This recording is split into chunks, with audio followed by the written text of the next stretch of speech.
안녕하십니까? 오늘 말씀을 위해서 잠깐 기도하겠습니다. 감사하신 하나님 아버지의 축복된 주일에 주님 영광을 받으시는 예배를 드리도록 도와주셔서 감사합니다. 주님께 신령과 진정으로 드리는 예배를 받아주시고 또 주님의 영으로 저희들의 마음을 주관하여 주시옵소서. 특히 주님께서 주시는 산상순 말씀을 통해서 저희의 심령을 새롭게 하고 천국의 은혜를 함께 누릴 수 있도록 도와주시옵소서. 또 이 말씀을 들을 뿐만 아니라 실제적인 삶 속에서 행함으로 저희들이 천국의 축복을 더욱 넘치게 덧입도록 도와주시옵소서. 저희가 말씀을 통해서 이제 주님의 말씀을 지켜 행하고자 하는 이러한 각오와 또한 새 심령을 덧입도록 도와주시옵소서. 예수님의 이름으로 기도합니다. 아멘. 본문은 산상수훈의 결론입니다. 산상수훈의 결론을 오늘 함께 나누게 되어서 감사합니다. 우리는 산상수훈 말씀만 생각해도 더 천국의 은혜가 있습니다. 그래서 말씀을 잘 듣는 것이 참 중요합니다. 그런데 말씀을 듣는 것과 더불어 중요한 일이 있습니다. 그것은 행하는 것입니다. 예수님께서는 본문에서 말씀을 듣기만 함으로 그치지 않고 행하도록 강조하고 있습니다. 예를 들어 예수님께서는 말씀하셨습니다. 하늘에 계신 아버지의 뜻대로 행하는 자라야 천국에 들어갈지니라고 말씀하고 있습니다. 우리가 말씀을 마음에 영접할 뿐만 아니라 이것을 지켜 행함으로써 그 마음에 천국이 충만하기를 기도합니다. 첫째로 행위를 보고 거짓 선지자를 분별합니다. 예수님은 거짓 선지자를 삼가라고 했습니다. 왜냐하면 거짓 선지자들을 경계하지 않고 따라가면 천국의 은혜를 놓치기 때문입니다. 그런데 문제는 거짓 선지자들을 구별하기가 쉽지 않다는 점입니다. 예수님께서는 어떻게 거짓 선지자를 구별할 수 있는가? 그 방법을 말씀합니다. 특히 자연의 법칙, 단순한 자연의 법칙을 통해서 거짓 선지자들이 어떤 자인가 분별하도록 했습니다. 예를 들어서 포도송이가 달린 나무를 보면 저건 포도나무야 라고 말합니다. 포도송이 달린 나무 보고 저거 가시나무야 하는 채 말하지 않습니다. 또 이제 무화과나무 열매가 달린 나무를 보고 저건 무화과나무야 라고 말합니다. 그렇지 않고 저건 엉겅퀴야 라고 말하지 않습니다. 이처럼 열매를 보면 그 나무를 알게 됩니다. 나무끼리 모아놓고 보면 이 나무가 무슨 나무인지 모르는데 열매를 보면은 확 무슨 나무인지 들어오게 됩니다. 마찬가지로 좋은 나무와 나쁜 나무의 구별도 열매로 합니다. 아름다운 열매를 맺는 것을 보면 좋은 나무구나 이렇게 식별합니다. 그러나 나쁜 열매를 맺는 것을 보면 못된 나무구나 하고 또 구분을 합니다. 그리고 못된 나무는 이제 잘라가지고 불을 붙여 태워버립니다. 이처럼 거짓 선지자들의 열매를 보면 그들이 참 선지자인지 거짓 선지자인지 분별할 수가 있습니다. 예수님께서는 그들의 열매로 그들을 알리라고 말씀하셨습니다. 여기서 그들의 열매란 구체적으로 무엇을 말할까요? 열매란 행위를 말합니다.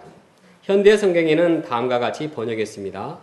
열매를 보고 나무를 분간하듯이 그들의 행동을 보면 그들을 분간할 수 있을 것이다. 성경의 다른 구절에서도 보면 열매를 이제 행위로 표현하는 경우가 많이 있습니다.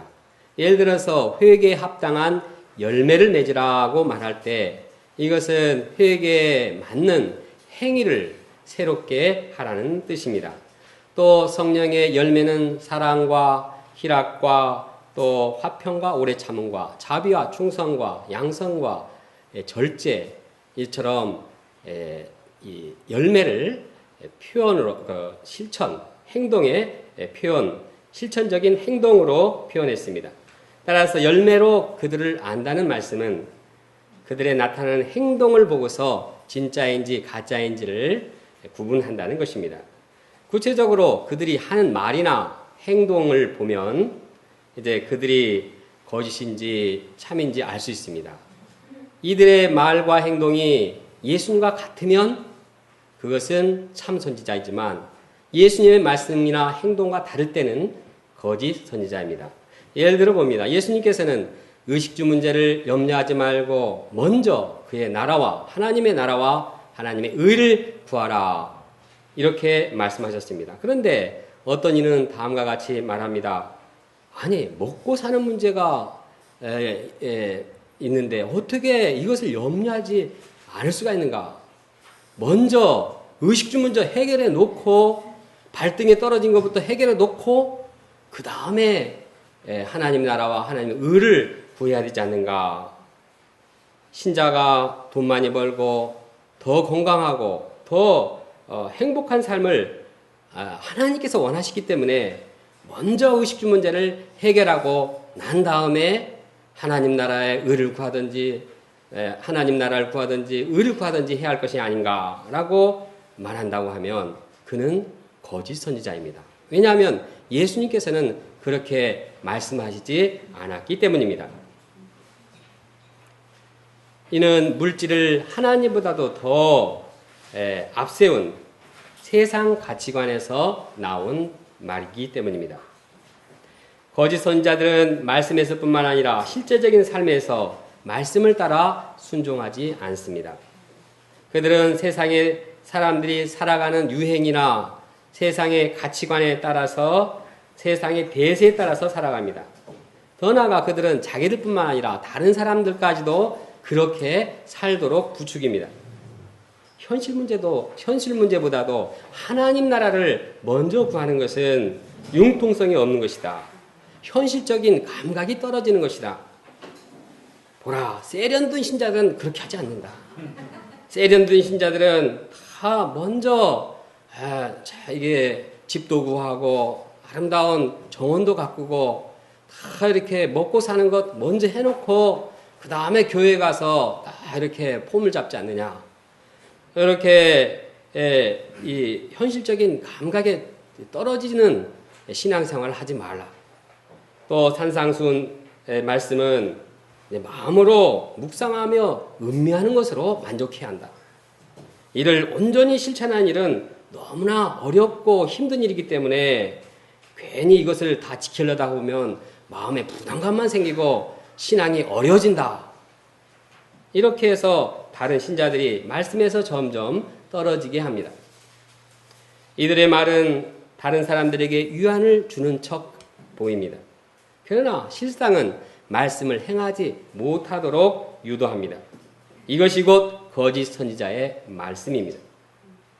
이들은 하나님의 심판을 벗어날 수 없습니다. 뿐만 아니라 이들의 영향을 받고 말씀을 따르지 않고 행하지 않는 자들 역시 심판을 면하지 못합니다. 그러므로 우리는 예수님의 말씀을 정확하게 듣고 또한 말씀에 순종해야 합니다. 예수님의 말씀에 비추어서 거짓 선지자들의 말이나 행동을 구분하고 그들을 삼가야 합니다. 이러한 분명한 방향을 잡지 못하면 우리는 거짓 선지자들의 악영향을 받기 쉽습니다.